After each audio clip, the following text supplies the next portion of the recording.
knowingly, our schools played each other in lacrosse, and so we played each other in high school lacrosse, and we had no idea. And then we met at Bennu, and we're talking and realized that one day. That's crazy. I mean, where life takes you. Right. And then when Jason started this whole truffle shuffle business, right? You guys were selling the truffles. Yes. Right. Were you passionate about that? Or were you like, I'm going to support my husband? No, I would say I found it exciting, but overall I was going to support my husband. Yeah, for sure. Yeah. Okay. But I mean, I came up with a name. Hey, there you go. Yeah, no. Actually, reposted the video of the yacht party with the little band that you had. Yeah. That was an awesome time. That was for sure. That was a great party. Yeah, for sure. It was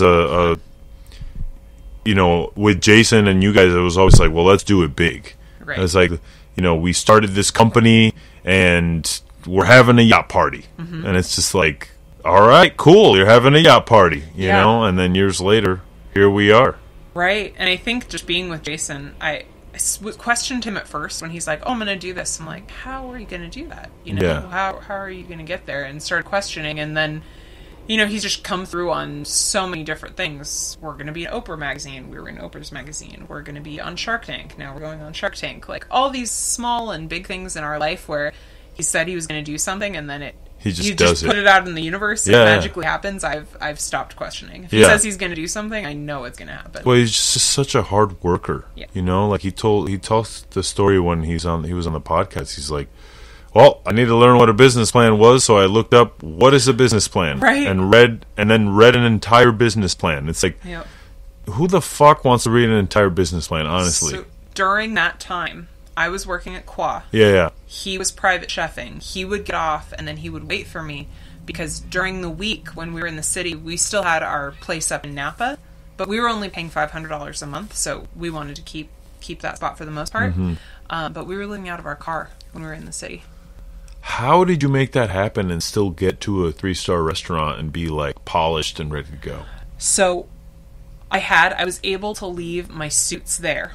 Okay. And then I found like a 1-day turnaround dry cleaner in the city as well, which was perfect. Good. And then we had our place in Napa, so we would go home on the weekend and like refuel and pack our lunches, pack snacks, do whatever, put all of our stuff in the car.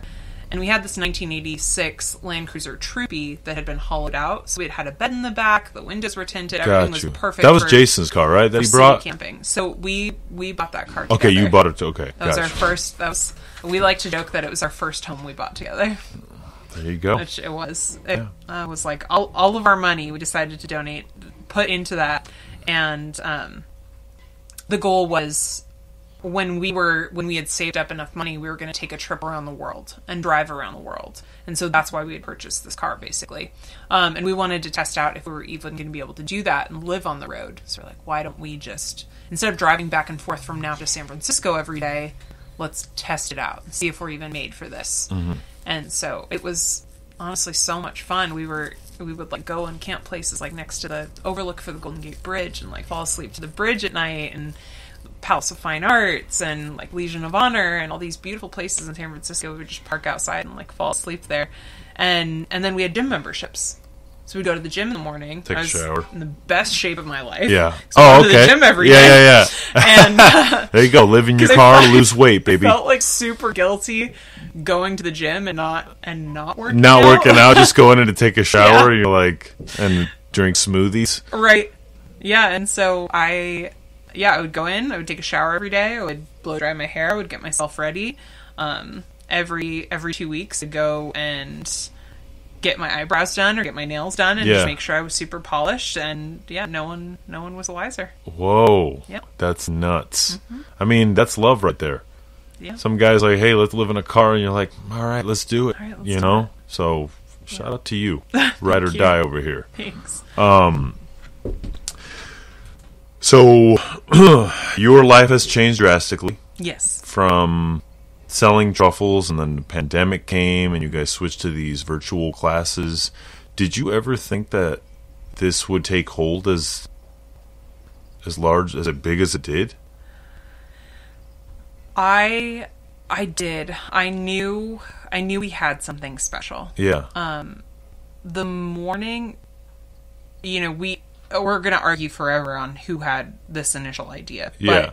But we had the idea to do these virtual cooking classes and everything's great. And I'm like, but guys, people are waiting in line for 2 hours at the grocery store. Like, what if we do like these ingredient kits and like come together and be this like meal kit company, but also like have this educational, like this luxury meal kit company, but have this educational aspect. And it just seemed like the perfect combination. And we started calling it like the Peloton of cooking, because the experience and it's the product together. And so that, with Peloton like being so hot at the time, and it's still super popular right now, it was just like the perfect fit. And at least through the pandemic, we knew it was going to be great. But I think making cooking more accessible to people, that it's kind of becoming this like lost art for people that are starting, just in the way that people don't know how to cook for themselves. Yeah. And I think this pandemic is helping some people and not helping other people. Oh yeah, for sure. And so having something that people can refer back to and be the source of knowledge and purveyor that people can rely on for like quality truffle products, I think we were confident from day one that we had something special. I mean, we knew that even before, just with the CPG stuff, even before we started the truffle salt, we tried the truffle powder and we knew there was something special there. We just didn't know where we were going to use it. Yeah.